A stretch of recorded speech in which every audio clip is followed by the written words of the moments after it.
continuar com a palavra de Deus hoje à noite, aquilo que o Senhor quer falar conosco. Estamos dando continuidade à série de estudos chamado 7 Cs da História. Os 7 Cs da História. Mais uma vez eu gostaria de falar com Deus em oração. Vamos todos orar. Obrigado, Senhor, pela Tua palavra. Obrigado por essa igreja que o Senhor tem trazido, o Senhor tem formado. Está nos Teus planos, ó Pai. Oramos, ó Pai, que cada um de nós venhamos a olhar para Cristo, servir ao Senhor e uns aos outros aqui, para crescimento de cada um. Se tem alguém que não conhece a Jesus como Salvador pessoal, que hoje seja um dia em que o coração estará aberto, o teu Espírito leve a tua palavra para entender e crer em Jesus como Salvador. E todos aqueles que já o fizeram, que cresçam na fé, cresçam no compromisso em obedecer ao Senhor. Me esconda atrás da cruz de Jesus e fale conosco, no nome de Jesus. Amém. Amém. Então, meus irmãos, nós estamos nessa série dos 7 Cs da História. São 7 eventos que marcam a história da humanidade. Esses 7 eventos, para facilitar a nossa memória, a gente colocou com a letra C, cada um deles. Esses 7 eventos é a história contada de acordo com Deus. Não de acordo com a minha opinião, com a sua opinião, mas Deus, que é o Criador de tudo, Ele nos conta essa história na palavra dEle. Deus não mente, Ele nunca mentiu, nunca vai mentir. Tudo que Deus fala é verdade, todas as promessas de Deus se cumprem, amém? Amém. Podemos confiar totalmente nisso. Nós vimos até esse momento, os Cs da história, nós vimos 4 até esse momento. O primeiro C é a criação. A criação do mundo. Deus criou tudo o que existe em 6 dias, irmãos. A palavra de Deus nos fala lá em Gênesis. Se os irmãos abrirem sua Bíblia bem no começo, os irmãos vão ver cada dia da criação. Em Gênesis capítulo 1 e capítulo 2 vai explicar em detalhes. E nós vimos que no final da criação, depois que Deus criou tudo em 6 dias, no 7º dia Ele descansou. E Ele conclui em Gênesis capítulo 1, versículo 33. E viu Deus tudo quanto tinha feito, e isso que era muito bom. E foi-se tarde de manhã, do dia 6º. A conclusão de Deus é que tudo que Ele criou foi muito bom. E de fato foi muito bom. Só que aí as coisas começam a ficar ruins, irmãos. E nós sabemos, ninguém precisa ficar explicando para nós, é que nós temos problemas nesse mundo. Sofrimento, separação e no final a morte. Que é a separação, que é pior, né? A morte que eu digo não só essa morte física, porque nós sabemos, nós nascemos, nós vamos perecer, nós vamos morrer aqui. Mas a morte espiritual, que é a separação eterna de Deus.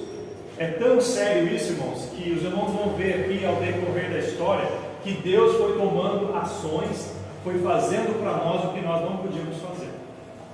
Então a notícia fica ruim, a má notícia começa a piorar a partir daqui, porque quando a criação ficou boa e bonita, tudo era bom e muito bom, aí Deus deu uma ordem para Adão e Eva e eles desobedeceram essa única ordem. Deus colocou o primeiro casal no jardim do Éden e falou: come de tudo, menos da árvore do conhecimento do bem e do mal. E eles desobedeceram a única regra, a única ordem, e Deus cumpriu com o que Ele prometeu. Ele disse em Gênesis 2:17: mas da árvore do conhecimento do bem e do mal, dela não comerás, porque no dia em que dela comeres, certamente morrerás. Romanos 5:12 diz: portanto, por um homem entrou o pecado no mundo, e pelo pecado a morte, assim também a morte passou a todos os homens, por isso que todos pecaram. Ao invés de apontarmos o dedo para Adão e Eva e falar eles, nós devemos olhar para nós e falar: eu faço a mesma coisa. Porque nós, irmãos, decidimos todos os dias, na verdade todas as horas, desobedecer a Deus. Já é parte da nossa natureza, nós nascemos assim, nós herdamos isso de nosso pai e nossa mãe primários, Adão e Eva. Então, como também nós somos pecadores, nós herdamos a morte, a consequência da separação, aliás, a corrupção. E diz a palavra de Deus que a humanidade vivia muito. Quem morria com 600 anos era jovem. Matusalém viveu 969 anos, já pensou? Nós temos uma pessoa aqui que tem 102 anos, verdade? Quem quer chegar lá? Eu gostaria, né? Mas é bom viver bastante. O problema era que o ser humano estava vivendo bastante desobedecendo a Deus. quanto mais tempo de vida longe de Deus, pecando e fazendo o que desagradava ao Senhor. Diz a palavra de Deus que a humanidade multiplicava e a maldade também. E lá em 2 de Pedro 2,5 diz: e não perdoou ao mundo antigo, mas guardou a Noé, a oitava pessoa, o pregador da justiça, ao trazer o dilúvio sobre o mundo dos ímpios. Então Deus trouxe juízo no mundo pecador, o mundo que se multiplicava em pecado, e destruiu a sua criação através das águas, através do dilúvio, tão conhecido, irmãos. Esse dilúvio mudou tudo na nossa história. Se os irmãos na escola eles vão falar sobre os dinossauros, os fósseis, os milhões de anos, e tudo aquilo vai se mostrando cada vez mais mentiroso, porque houve uma catástrofe mundial, acontecido por uma enchente mundial, e que até hoje deixaram marcas. Isso foi resultado do pecado que se multiplicaram. Então a catástrofe foi isso. Terceiro C, a catástrofe, que foi o dilúvio. Depois entrou o próximo C, que foi a confusão. Dá para perceber como as coisas pioram, na verdade, irmãos. Diz a palavra de Deus que quando a família de Noé saiu da arca, eles tinham que multiplicar, repovoar a terra. E eles assim fizeram. Em Gênesis capítulo 10 fala, nos dá aqui a tábua ou a tabela das nações. Nós temos a nossa genealogia. O que é genealogia, irmãos? É a história dos nossos antepassados. Você quer saber quem que é o seu tataravô? Acho que eu posso falar mais tatara, 100 mais vezes, né? Mais 100 vezes. É só você ir lá em Gênesis capítulo 10, que todos nós descendemos de um dos 3 filhos de Noé, Sem, Cão e Jafé. Esses 3 filhos saíram da arca e eles começaram a repovoar a terra com os filhos deles. E eles viviam muito e podiam ter muitos filhos. E eu e você somos filhos de um deles ou da mistura deles. Todas as etnias vieram de Sem, Cão e Jafé. Então a diferença que nós temos, que é muito bonita, talvez a cor da pele, o tipo do cabelo, a sua altura, veio dos 3 filhos de Noé. E nós somos todos irmãos consanguíneos, podemos dizer.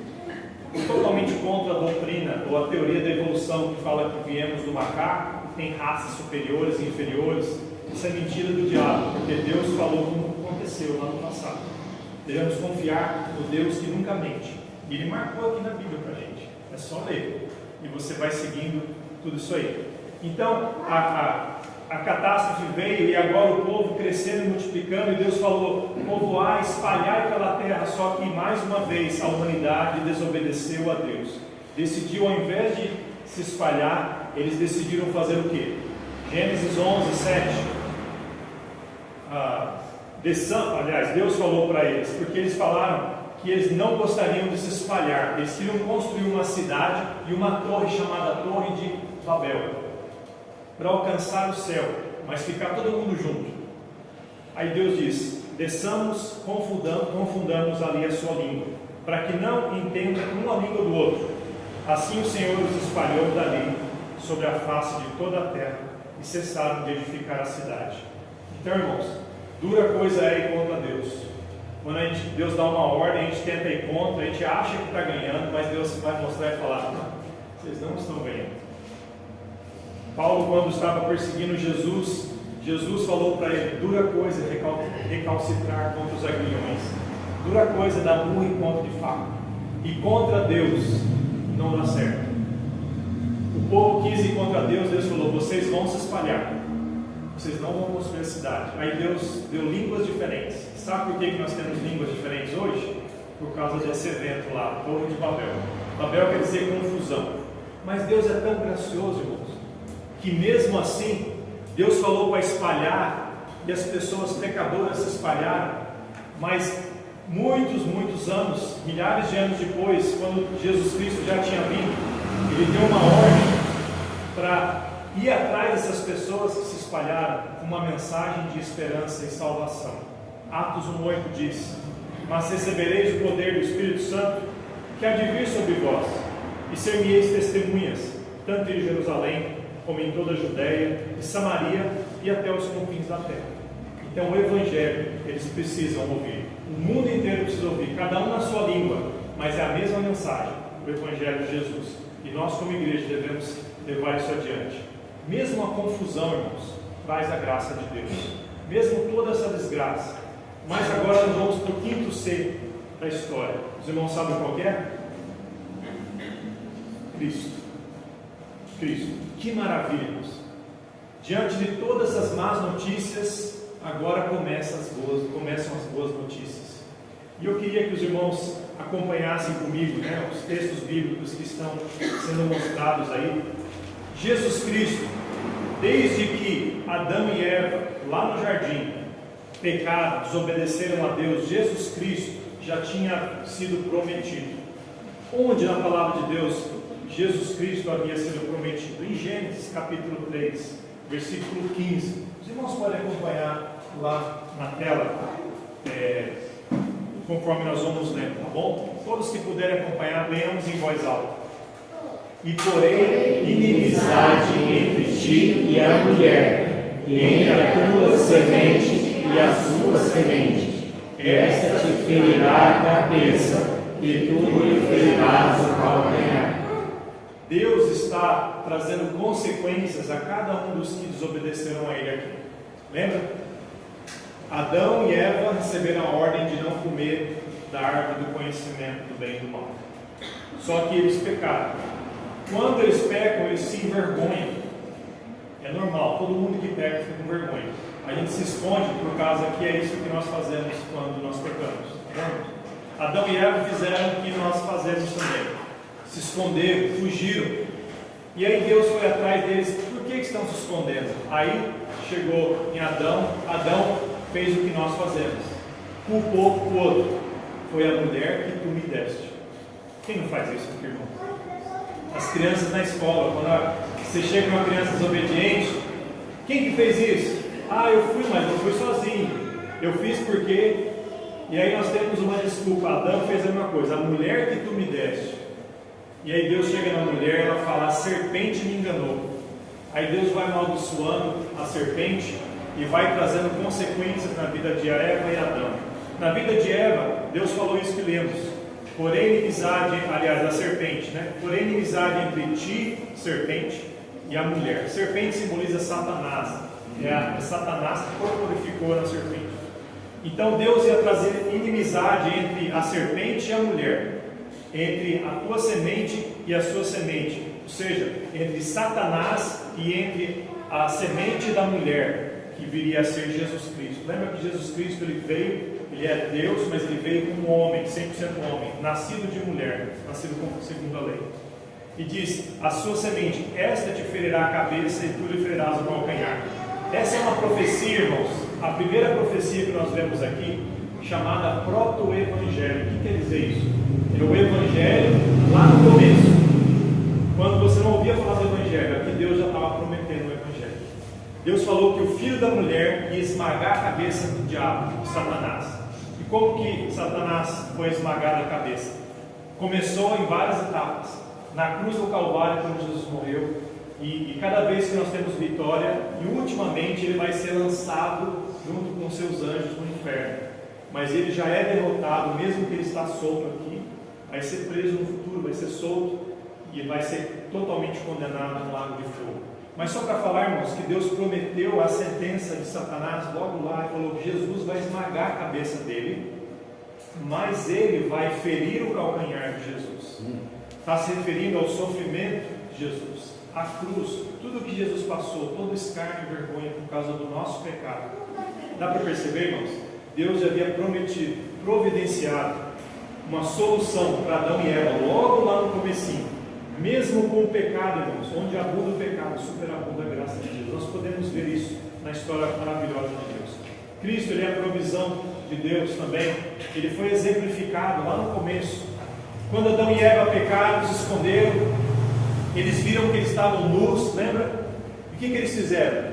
Fizeram uma roupa feita de mato, de folhas de árvore, de figueira, né? E colocaram aquela roupa para se cobrir. Eles cobriram os órgãos reprodutores deles, irmãos. Por que será? Por que não cobrir a boca? Porque eles comeram, porque eles agora, pecadores, iam multiplicar pecadores, iam ter filhos pecadores. Isso causa vergonha, irmãos. Eles tentaram se esconder. As roupas de folha simbolizam a religiosidade. Nós, irmãos, queremos cobrir nossas culpas com as nossas intenções, com as nossas roupas de mato que vai secar e vai apodrecer. E Deus vê isso como algo temporário, inútil. Deus então faz uma roupa de pele de animal. Foi a primeira morte que houve ali, irmãos. Alguém fala, não, quem morreu primeiro foi Abel. Não, foram os segundos. Primeiro foi um animal que teve que ser morto para que o homem e a mulher tivessem os pecados cobertos, ou a culpa coberta. Diz a palavra de Deus, então, Gênesis 3, 21. Está lá na tela, os irmãos podem ler comigo. Gênesis 3, 21. E fez o Senhor Deus a Adão e a sua mulher túnicas de peles e os vestiu. E aí em João, lá no Novo Testamento, João Batista, quando vê Jesus Cristo, ele aponta para Jesus e diz o que está escrito lá. No dia seguinte, João viu a Jesus que vinha para ele e disse: eis o Cordeiro de Deus que tira o pecado do mundo. Então aquele primeiro animal que teve que ser morto para cobrir o nosso pecado. Depois no Velho Testamento, quantos animais foram sacrificados, ovelhas inocentes pelo pecado de pessoas, tudo simbolizando o futuro do Cordeiro de Deus, Jesus Cristo, que uma vez morreu e não precisa morrer mais, porque ele não cobre o pecado, ele tira o pecado, ele elimina, irmãos, ele resolve o problema, ele se torna pecado por nós. Você percebe a graça de Deus aqui? Cristo, ele foi exemplificado através dessas figuras de cordeiro, desde Gênesis. Também Jesus Cristo foi falado como eterno. Miqueias 5:2 diz, vamos ler juntos: e tu, Belém Efraim, posto de pequena entre os milhares de Judá, de ti sairá o que governará Israel, de cujas saídas são desde os tempos antigos, desde os dias da eternidade. Irmãos, está se referindo a uma profecia de Jesus Cristo aqui. Está falando de Jesus Cristo que já tinha vindo desde os dias da eternidade. Esse que foi prometido lá em Gênesis já existia faz tempo, já existia desde a eternidade. Nós sabemos que quem criou a terra, os céus, Jesus Cristo, mas ele disse no começo, a Trindade diz: façamos o homem à nossa imagem, conforme a nossa semelhança. Então o Pai, o Filho e o Espírito Santo estavam presentes na minha e na sua criação. Então Deus Filho pisou na história humana, deixou a eternidade e veio aqui na nossa história para fazer toda a diferença para mim e para você, irmãos. Isso é graça. Jesus Cristo, ele é eterno como Deus, e ele é Deus, Deus Filho. Ele é a segunda pessoa da Trindade. João 1, versículo 1. E esses que estão aí na tela: no princípio era o Verbo, e o Verbo estava com Deus, e o Verbo era Deus. Ele estava no princípio com Deus. Todas as coisas foram feitas por ele, e sem ele nada do que foi feito se fez. Agora para um pouquinho. No princípio, é o mesmo princípio de Gênesis. No princípio criou Deus os céus e a terra. Então, no princípio, ele já era o Verbo. O que quer dizer o Verbo? É a expressão do poder de Deus.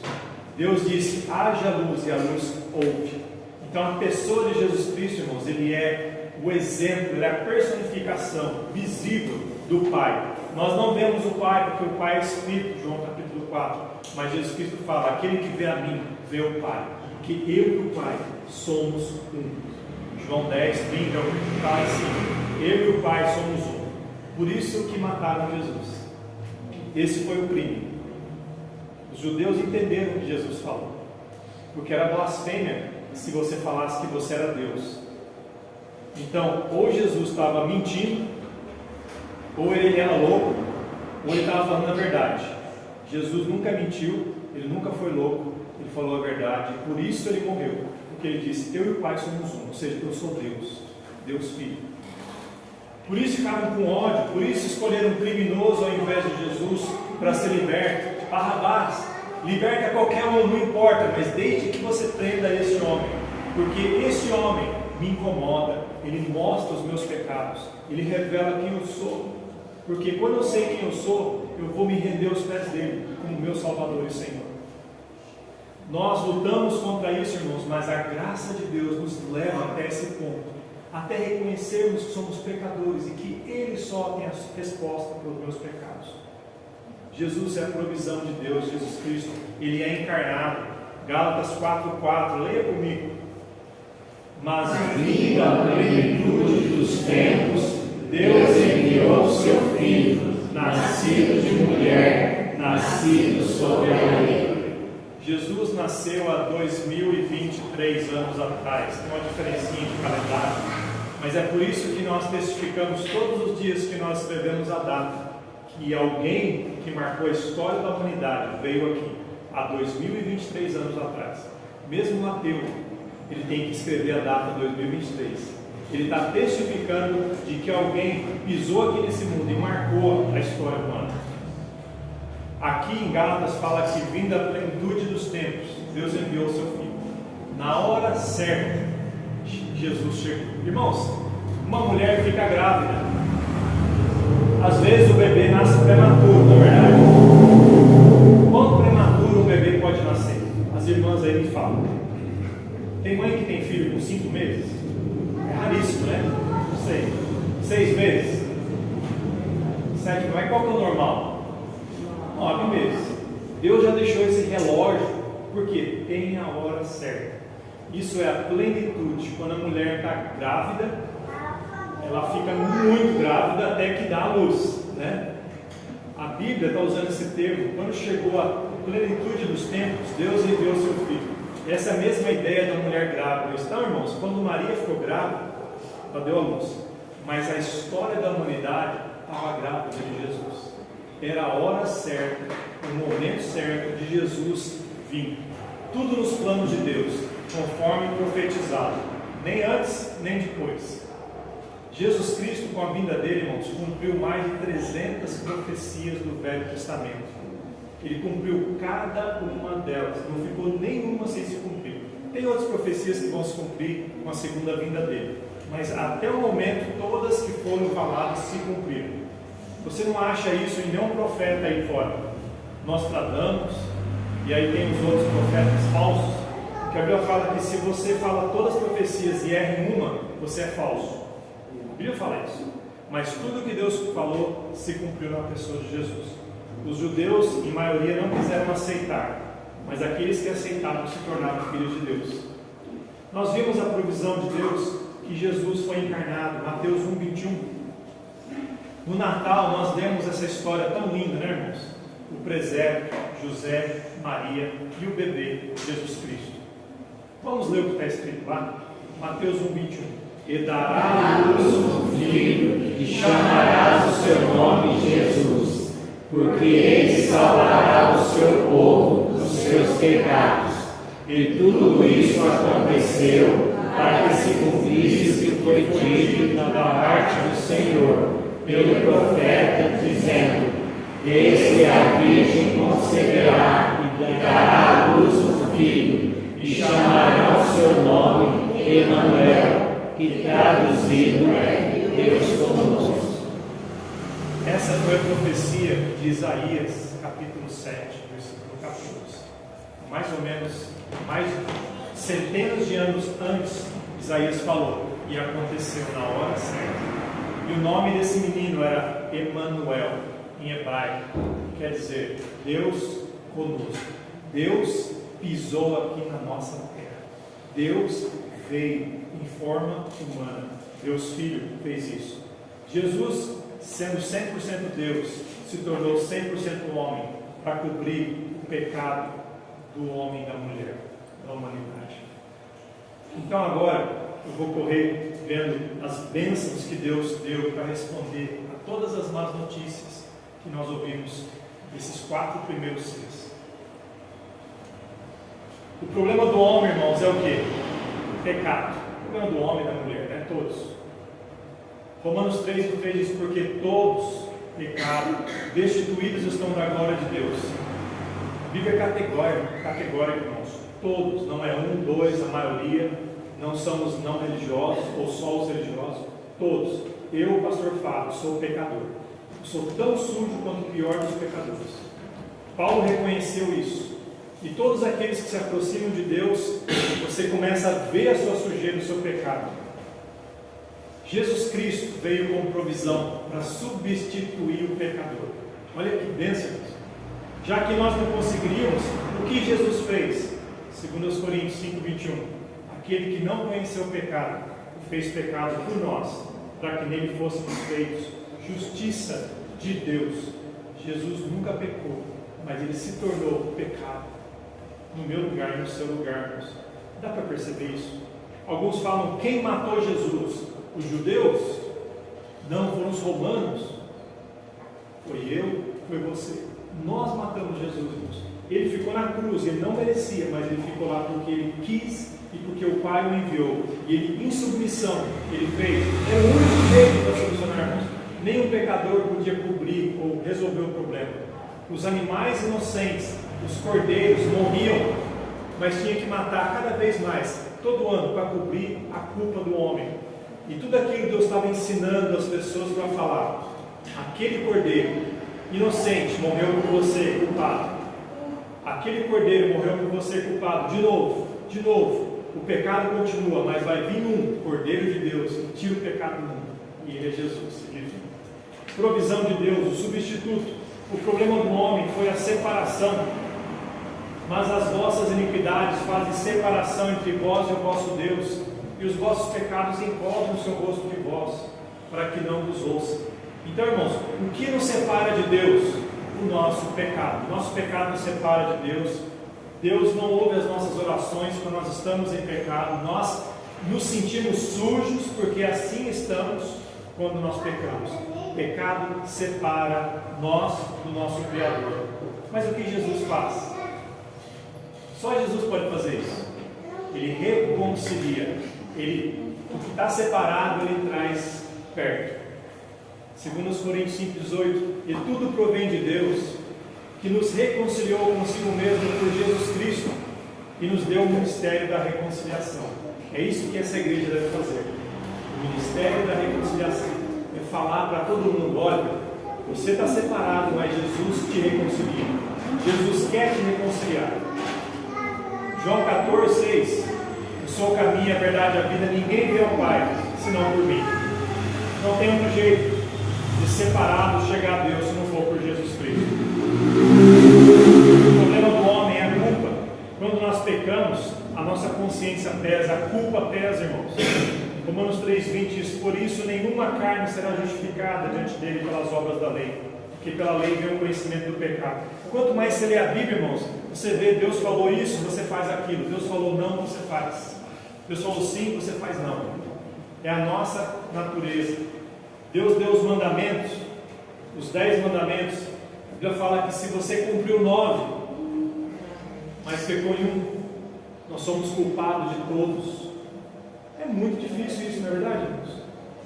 Ah, pastor, eu fiz tudo certinho, mas aí chegou naquela hora eu culpado, merecedor de condenação. Porque Deus, irmãos, é tão santo, mas tão santo, que Ele não se contenta com nada menos do que a perfeição. E Deus não abaixa o padrão dele para nós, irmãos. Por isso que Ele deu o único que podia pagar o preço, o seu filho, o único filho, para pagar o meu preço, a minha dívida que eu nunca podia pagar. Mateus 5,17. Não cuideis que vim destruir a lei e os profetas. Não vim destruir, mas cumprir. Jesus obedeceu tudo, e do jeito certo. Filipenses 2,8. E achado na forma de homem, humilhou-se a si mesmo, sendo obediente até a morte, morte de cruz. Jesus obedeceu até a última gota de sangue, e lá Ele diz: está consumado. Não tem nada que eu e você precisamos fazer para agradar a Deus. Ah, pastor, Jesus morreu, eu aceito Jesus, mas eu tenho que fazer minha parte, né? Que parte que é essa? Ir para a igreja? É bom ir para a igreja, mas isso não vai te levar para o céu. Você tem que reconhecer que você não consegue sozinho, aceitar a obra perfeita de Jesus, está consumado, crer em Jesus como Salvador, e aí sim você vai obedecer a Deus, porque você já é filho de Deus, não para ser filho de Deus. Hebreus 4,15 diz: Porque não temos um sumo sacerdote que não possa compadecer-se das fraquezas, porém um que, como nós, em tudo foi tentado, mas sem pecado. Jesus sabe, irmãos, quão difícil que é obedecer a Deus, porque ele foi tentado também. Só que ser tentado é diferente de pecar. Você já foi tentado hoje? Eu já fui tentado várias vezes. Você já caiu em tentação hoje? Não precisa responder. Alguém fala, não posso mentir, pastor. Tá bom, não pode, não precisa levantar a mão também. Tá? Eu sei que você é pecador, assim como eu sou, irmãos. Mas Jesus foi tentado em tudo, mas não pecou nenhuma vez. Ele tem autoridade para fazer o que fez. Diz a palavra de Deus, irmãos, que todos vão se curvar diante de Jesus. Em Filipenses 2, todos que estão na terra, no céu, debaixo da terra, os anjos, principados, e vão adorar a Jesus. Ele conquistou o que já era dele, a glória que ele tinha junto com o Pai. E agora o nome deles tem ainda mais a experiência de ter vindo aqui e obedecido em tudo e morrido no meu e no seu lugar. Está consumado.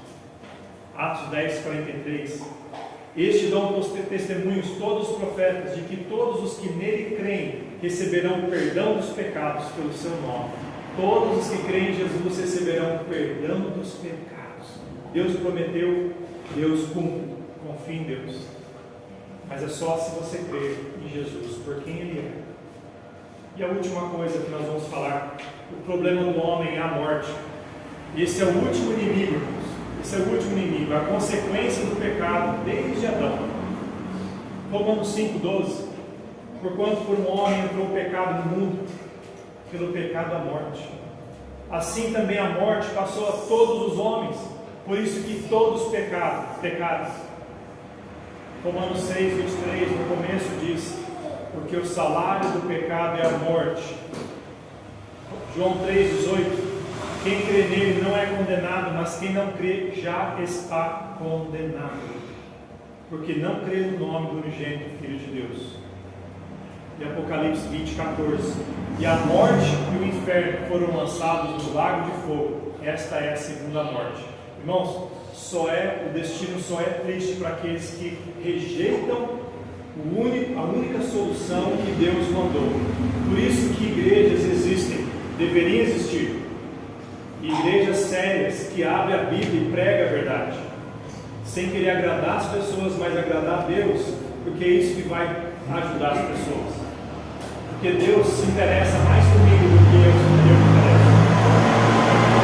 Se tem alguém que ama você mais do que qualquer um, é Deus. E Ele fez isso aqui por causa do pecado, que é tão sério, irmãos. O pecado leva a criatura que Ele criou para ser eterna, longe dele para sempre, num lugar chamado inferno. Por isso que a provisão dele, Jesus Cristo, é tão importante.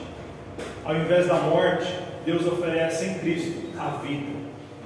João 10, 10. O ladrão não vem senão a roubar, matar e destruir. Eu vim para que tenham vida e tenham em abundância. Irmãos, a vida que Cristo oferece não é só um passaporte para você mostrar quando sair daqui para ir para o céu. Ó Deus, eu tenho Jesus aqui.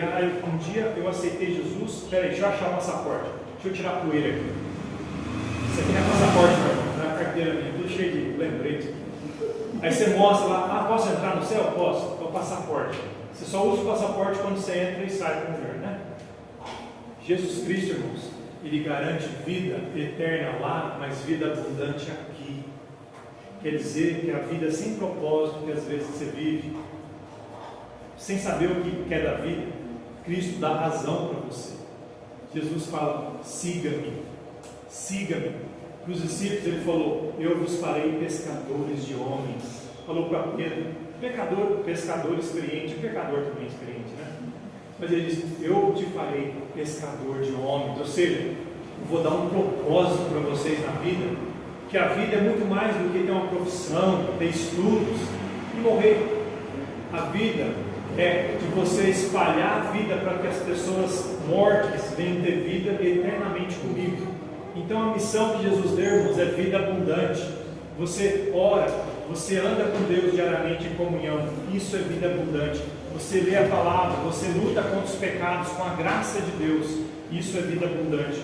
Você chora diante da cruz, nas suas fraquezas, E Deus fala, quando você pode falar, quando estou fraco, aí é que sou forte, porque o poder de Deus se aperfeiçoa na nossa fraqueza. Irmãos, nós precisamos simplesmente andarmos aos pés da cruz. Jesus oferece essa vida. Romanos 6:23 conclui dizendo: o salário do pecado é a morte, mas o dom gratuito de Deus é a vida eterna por Cristo Jesus, nosso Senhor. Percebe como todos os seres da história trazem notícias ruins, trazem as más notícias, mas que Jesus está abrindo para nós agora a graça de Deus, mostrando as boas notícias do Evangelho. Vida eterna em Cristo Jesus. 4 perguntas eu faço para você. Você compreende as consequências eternas da desobediência a Deus? Todos nós somos pecadores. E se alguém aqui partir dessa vida sem ter crido em Jesus como Salvador, ele vai permanecer condenado. Não vai ficar mais condenado do que já é, vai continuar condenado. Você compreende a seriedade disso? Segunda pergunta. Você compreende que só Deus tem a solução do pecado e das consequências que terminam a morte eterna? Eu não consigo, mas Deus consegue. E Ele o fez. Ele oferece para mim e para você toda essa vida em abundância e vida eterna. Você confia em Jesus Cristo como o único meio de perdão e salvação? Você confia que Jesus é aquilo que Ele disse que é, quem Deus enviou Ele para ser? Talvez você fale, pastor, eu já acreditei nele. Eu acredito. Mas eu vou falar que a fé que se tem em Jesus não é só saber que Ele existe. É a fé que você se rende de coração a Deus. Fala, Senhor, eu sou pecador. Eu sei que eu sou pecador. Eu estou separado do Senhor. Me perdoa. Eu recebo Jesus como o meu Salvador. Me salva. Eu recebo tudo que Ele já fez por mim. Eu não consigo fazer nada mais. Eu recebo o que Ele já fez pela fé. Você crê em Jesus como por quem Ele é, Salvador. Se você faz isso, a Bíblia fala que você tem a vida eterna. Você está aqui, você ouviu essa mensagem e Deus tocou no seu coração. Eu não sei o que Deus tocou no seu coração. Eu só creio que a palavra nunca volta vazia. Deus tem um plano quando Ele coloca no coração da gente a vontade de falar alguma coisa, quando Ele nos dirige para sermos fiéis à palavra dEle, e a semente foi lançada. Talvez está aqui, você quer aceitar Jesus como Salvador, você nunca creu em Jesus como Salvador. Com a sua cabeça baixa ainda, eu queria te pedir, simplesmente levante a sua mão se Deus tocou no seu coração. Pastor, Deus tocou no meu coração, eu nunca aceitei Jesus. Eu quero aceitar Jesus como meu Salvador. Quero crer nele como meu Salvador, arrependendo dos meus pecados. Levante a mão se assim o fez. Se Deus tocou no seu coração. Estarei disponível a você, se você quiser falar comigo depois. Talvez está aqui como um cristão, alguém que já fez isso. Você fala, puxa vida, eu estou vendo quão longe eu estou do Senhor. Eu preciso estar em comunhão com Deus para poder ser usado por Deus, ter essa vida abundante aqui e servi-lo e honrá-lo. Deus tocou no meu coração. Os meus pecados ainda, que eu sou pecador, devem ser abandonados. Eu queria a ajuda de Deus também com você. A minha oração não tem nenhum poder a mais, não tem nenhum poder a menos, irmãos. É a oração de alguém que confia em Deus e intercede por você. Mas eu posso orar por você. Pastor, ore por mim. Eu quero andar em obediência ao Senhor. Eu não tenho andado como deveria. Levante sua mão se assim Deus está tocando no seu coração. Vamos orar. Senhor Deus, obrigado pela vida dos irmãos aqui, dos amigos que nos visitam. Oramos que a tua semente fique lá no coração. Que a tua palavra venha brotar para salvação e para obediência. Que o Senhor console aqueles que estão com dificuldades. Que o Senhor encoraje os desanimados, ó Pai. Que o Senhor salve os perdidos. E no nome de Jesus que oramos, ó Pai. Amém.